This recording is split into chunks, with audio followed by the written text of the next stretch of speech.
भास्कर, मैं पहले भी रिपोर्टिंग देख रहा था, क्योंकि भास्कर बहुत लंबे समय से अरविंद केजरीवाल को कवर कर रहे हैं अन्ना आंदोलन, इंडिया अगेंस्ट करप्शन के ज़माने से।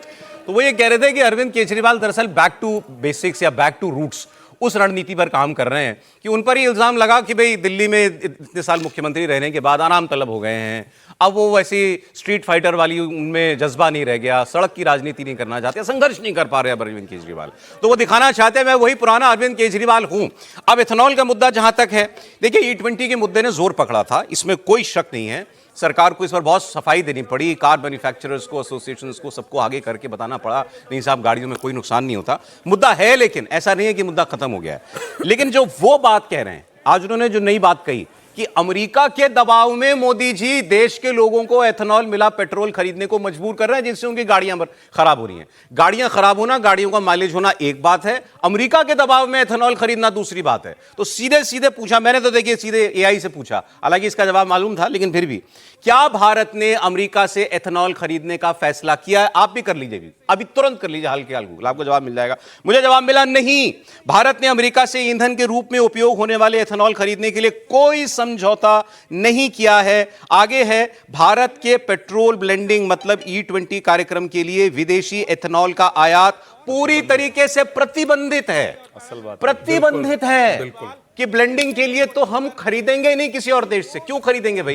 हम अपने किसान का एथेनॉल खरीद कर उसको फायदा पहुंचाना चाहते हैं। यह सबसे बड़ा आर्ग्यूमेंट है। आयात कम करने के साथ दूसरा सबसे बड़ा आर्ग्यूमेंट यह है कि हम किसान की आमदनी बढ़ाना चाहते हैं। तो हम अगर विदेश से एथेनॉल लेने लगे तो ये तो कार्यक्रम ही सारा बर्बाद है। क्यों करेगी भारत सरकार ऐसा? और ऐसा करेगी तो छुपी रह जाएगी क्या बात? अगर अरविंद केजरीवाल जी के दावे में सच्चाई होती और ये क्या देश को पहले पता नहीं चलती, आग लग गई होती सड़कों पर? त्रिपाठी जी देखिए सौरभ जी, सबसे पहले तो ये कि मुझे जिसकी आशंका थी और इस सरकार जिसमें विफल रही वही हो गया। जब आप पारदर्शिता कम रखते हैं तो इसी तरह की झूठ, अफवाह और इतना बड़ा फर्जीवाड़ा होता है। ये मतलब सीधे सीधे फ्रॉड है, इससे कम नहीं है। बाकायदा जो नेशनल पॉलिसी ऑफ बायोफ्यूल है 2018 की, वो साफ साफ प्रोहिबिटेड करती है, प्रतिबंधित करती है कि आयातित जो एथेनॉल है वो पेट्रोल में नहीं मिलाया जा सकता है। पेट्रोल में जो भारत में होगा, गन्ने से होगा, मक्के से होगा, धान से होगा, मतलब जो भी ये बाई प्रोडक्ट निकलेगा उससे होगा, यहीं के किसानों को उसका लाभ मिलेगा। लेकिन जरा सोचिए कि पूर्व मुख्यमंत्री रहा हुआ एक व्यक्ति, एक पार्टी का संयोजक, आजन्म आजीवन क्या बोलते हैं वैसा ही तो है, वो बार बार करेक्शन करके, वो संयोजक, वो खुलेआम झूठ बोल रहा है। देश की राजधानी में प्रधानमंत्री से मिलने का मतलब क्या हम कहते हैं ना, किसी अधिकारी से मिलने जाएं तो कम से कम झूठ बोल के तो नहीं जाएंगे। दरोगा से मिलने जाए और झूठ एप्लीकेशन लगा दें तो क्या करेगा? दरोगा 4 डंडा मारेगा। लेकिन चूंकि यहां प्रधानमंत्री से मिलने जा रहे हैं तो झूठ भी बोल सकते हैं, अफवाह भी कर सकते हैं, क्योंकि वो स्वयं नेता है। तो नेता कुछ भी कर सकता है इस देश में, झूठ बोल सकता है, अफवाह फैला सकता है, कुछ भी कर सकता है। और भारत सरकार की नीति देश के लोगों को जाननी चाहिए। और मैं इसीलिए बार बार कहता रहा कि सरकार को पारदर्शिता के साथ आना चाहिए। E20 के मसले पर वो कुछ नहीं बता पाया, पता नहीं कहां से 100 लोग खोजे हैं।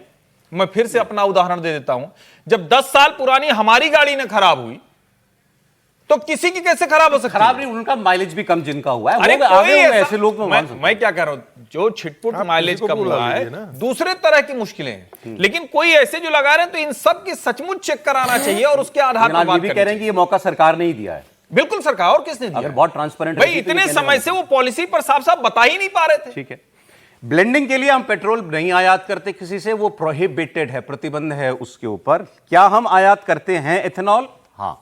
किस लिए करते हैं? भारत अमेरिका से बहुत सीमित मात्रा में एथेनॉल आयात करता है। इसका उपयोग सिर्फ औद्योगिक और रासायनिक यानी केमिकल मैन्युफैक्चरिंग के लिए होता है, गाड़ियों के ईंधन के लिए नहीं होता है। आगे और बता देता हूं आपको, भारत ने घरेलू स्तर पर एथेनॉल बनाने के लिए अमेरिकी मक्के के आयात पर विचार किया था, लेकिन चूंकि अमेरिका में GM मॉडिफाइड, जेनेटिकली मॉडिफाइड मक्का उत्पाद होता है, इसलिए इस पर बड़े सख्त नियम लागू हैं। यह है पूरी पूरी पूरी सच्चाई। अब अरविंद केजरीवाल जी ने खैर उसको एक ही उसमें लपेट दिया कि भारत इंपोर्ट भी करता है, ब्लेंड भी करता है और अमेरिका के दबाव में जो है जी उसके लिए वो ये कर रहा है। अब कह रहे हैं प्रधानमंत्री हमको फोन करें, हम उनको बताना चाहते हैं, इतने लोग परेशान हैं। ये तो प्रधानमंत्री जी और केजरीवाल जी जाने, दोनों नंबर होंगे एक दूसरे के पास, दोनों के होना ही चाहिए। दोनों मित्र हैं, मुख्यमंत्री रहे हैं, मित्र हैं।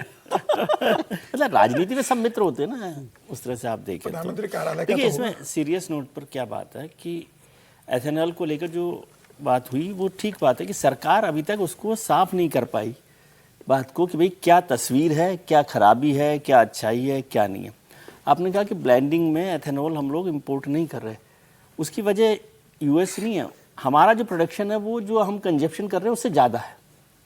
अच्छा, एक बात ये समझिए, ठीक है। जो एथेनॉल ब्लेंडिंग के लिए हम काम में ले रहे हैं उसका प्रोडक्शन भारत में जो अभी कंजप्शन हो रहा है उससे भी ज़्यादा हो ये रहा जो 20% में लाते हैं उससे भी ज़्यादा हम बना रहे है, हैं। बना रहे हैं। तो इसलिए एक तो उसकी ज़रूरत ही नहीं है, लेकिन एथेनॉल का इंपोर्ट नहीं हो रहा ऐसा नहीं है, यूएस से इंपोर्ट हो रहा है। और दूसरी बात वो जो एक कह रहे थे कि क्या बोला था उन्होंने कि यूएस में जो कचरा हो जाता है जिससे वो कचरा की तरह से फेंक रहे हैं उसको यहाँ भेज रहे हैं। तो एक तो यूएस का एथेनॉल का प्रोडक्शन को देखें और कंजप्शन को देखें, वहाँ जो प्रोडक्शन हो रहा है उसका 80% कंजप्शन यूएस में हो रहा है। तो कचरा नहीं है वो, कचरा नहीं है, कूड़े में नहीं केवल 20% जो एथेनॉल है वो एक्सपोर्ट कर रहा है यूएस, और उसमें नंबर 1 है यूएस, नंबर 2 है यूरोप और नंबर 3 है इंडिया। ठीक है, हम एक्सपोर्ट भी करते हैं। नहीं इंपोर्ट कर रहे हैं, इंपोर्ट कर रहे हैं हम, एक्सपोर्ट नहीं कर रहे हैं, इंपोर्ट कर रहे हैं, लेकिन वो इंडस्ट्रियल मेडिसिन और केमिकल उसके लिए यूज़ कर रहे हैं। और अभी करीब करीब $460 मिलियन का इंपोर्ट हम लोग कर रहे हैं। ठीक है, लेकिन वो अलग मुद्दा है। दूसरा जो आपने कहा मेज़ वाला भी वो जीएम वाला है, तो इसलिए उस पर भी अभी रेस्ट्रिक्शंस है, वो भी मुद्दा देखना आप किसी दिन आएगा। केजरीवाल ही सच नहीं बता रहे ना। केजरीवाल जी अधूरे तरीके से सच बता रहे हैं, क्योंकि आपने उस झूठ को बढ़ाने का, बात करने का मौका दे दिया। आप ये कहेंगे, आप सवाल पूछेंगे तो कहेंगे भाई इंपोर्ट तो कर रहे हैं ना, अब आपको क्या पता कहाँ यूज हो रहा है, वो ये भी तो कह सकते हैं। तो सरकार उस पर तस्वीर साफ करे। पहले तो एथेनॉल के यूज पर ही अभी तो टेंशन हो रहा है, उसको लेकर झगड़ा चल रहा है, फिर उसको इंपोर्ट करने को लेकर हो रहा है। और मुझे तो एक इंटरेस्टिंग बात लगी कि ये केजरीवाल साहब भी बड़े डिजिटल वाले हैं, प्रधानमंत्री जी भी डिजिटल वाले हैं, साइन 2.5 लाख किए डिजिटल, तो डिजिटल भेज देते प्रधानमंत्री जी को, ये पूरे कागज क्यों बर्बाद किया? तो आप इतनी बात करते क्या? कितने पेड़ कटे हैं? भाई वो याद नहीं आपको, बिजली के बिल भी एक बार वो बहुत सारे इकट्ठा करके ले गए थे।